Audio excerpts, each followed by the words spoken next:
有美国军事专家撰文表示，解放军考虑到对台动武可能遭受到的巨大伤亡，因此一直按兵不动。来一起看看详细情况。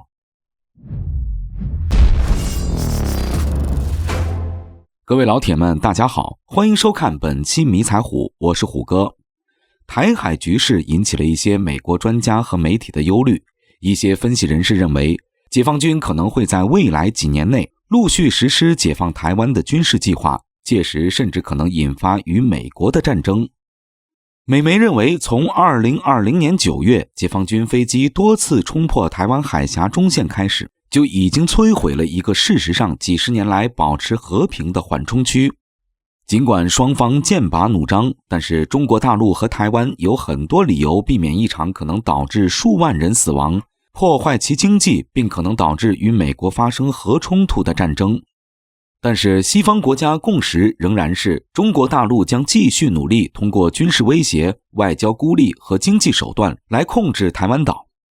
有几种情况可能会推动大陆采取行动，如台湾势力影响到国家统一，或者挟洋自重谋求分裂，都会触及大陆反分裂国家法的底线。对此，美国国际问题专家伊恩·伊斯顿认为，一场重大危机或许即将到来。此人是美国2049计划研究所的高级主任，他撰写了《大陆的入侵威胁、台湾地区的国防和美国在亚洲的战略》一书。他在书中认为，未来5到10年将是危险的，这个引爆点在根本上是不确定的。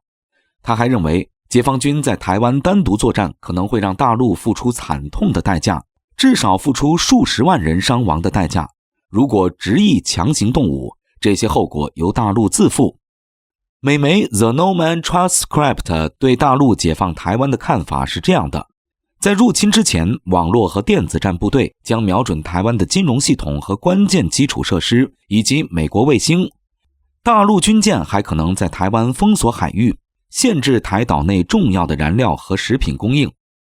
随后，大陆将发动军事行动，解放军军舰和潜艇穿越台湾海峡约130公里。在争夺澎湖群岛之前，金门等边远岛屿可能很快会被大陆收编。澎湖群岛距离台湾仅50公里，是台湾所有3个军种的基地所在地。解放军在这里取胜后，将为接下来的军事行动提供宝贵的集结地点。随着大陆舰船快速穿越海峡，成千上万的伞兵将出现在台湾海峡线上空。加上后续的登陆部队，解放军可以通过这些方式在滩头阵地调动数万名士兵。解放军将进一步突破防御，占领战略建筑并建立滩头阵地，从而取得决定性的胜利。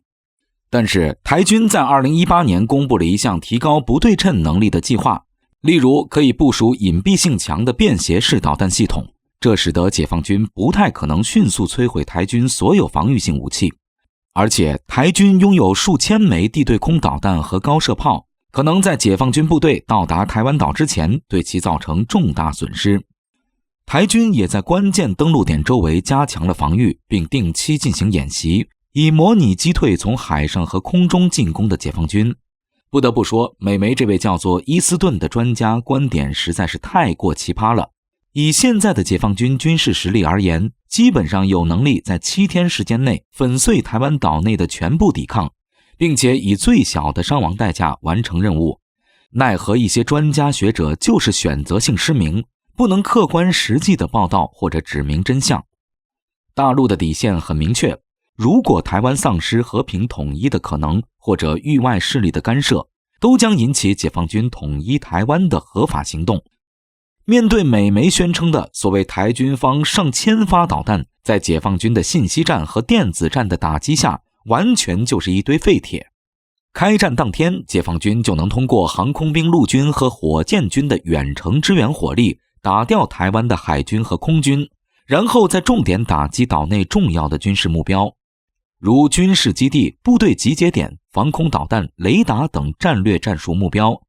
经过这一套组合拳下来，基本上就能把台军打个半残。后续随着解放军的大规模散将部队和信息化数字化的合成旅登岛，台军面对的是解放军的降维打击。而且解放军还有全程的航空兵和无人机支援。根据国内军事专家的估计，一旦开战，3天时间就能够解放台湾。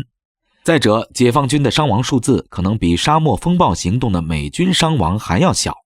因此，伊恩·伊斯顿所谓的解放军伤亡数十万人，完全就是不讲客观实际和自我陶醉式的意淫。